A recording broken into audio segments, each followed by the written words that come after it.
Rabies vaccine প্রত্যেকটা কুকুরের জন্য কেন প্রয়োজন তার একটা ছোট্ট ভিডিও আপনাদের সামনে তুলে ধরছি। আপনারা যে কুকুরটিকে দেখছেন সেই কুকুরটি র্যাবিস আক্রান্ত। কুকুরদের র্যাবিস ভ্যাকসিন করানো না থাকলে এই রোগটি হওয়ার সম্ভাবনা প্রবল থাকে। এবারে আপনারা যে বাচ্চা কুকুরটিকে দেখতে পাচ্ছেন, এই কুকুরটিকে র্যাবিস আক্রান্ত কুকুরটি বাইট করেছিল। এখন এই বাচ্চাটির ট্রিটমেন্ট চলছে এবং ভ্যাকসিনেশন কমপ্লিট করা হয়েছে। এরকম আরও কতগুলি কুকুরকে র্যাবিস কুকুরটি কামড়েছিল তা আমরা ঠিক জানি না। পুরো এরিয়ার কুকুরদের ভ্যাকসিনেশন করানো হয়েছে। ভ্যাকসিনেশন করানো শুধুমাত্র এই বাচ্চাগুলো সুরক্ষার্থে নয়, আপনারা নিজেদের সুরক্ষার্থেও ভ্যাকসিনেশন করান।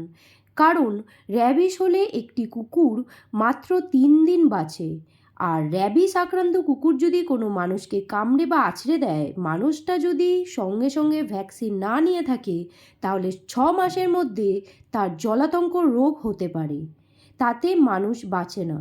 এর কোনো ট্রিটমেন্ট এখনো পর্যন্ত আসেনি। তাই দয়া করে প্রত্যেকটি এরিয়ায় ভ্যাকসিনেশন করান, আপনারা ফিডার হন অথবা না হন।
এখন বাচ্চাগুলি অনেক সুস্থ আছে, এখনও ওদের অ্যান্টিবায়োটিক চলছে, ভ্যাকসিনেশন কমপ্লিটেড।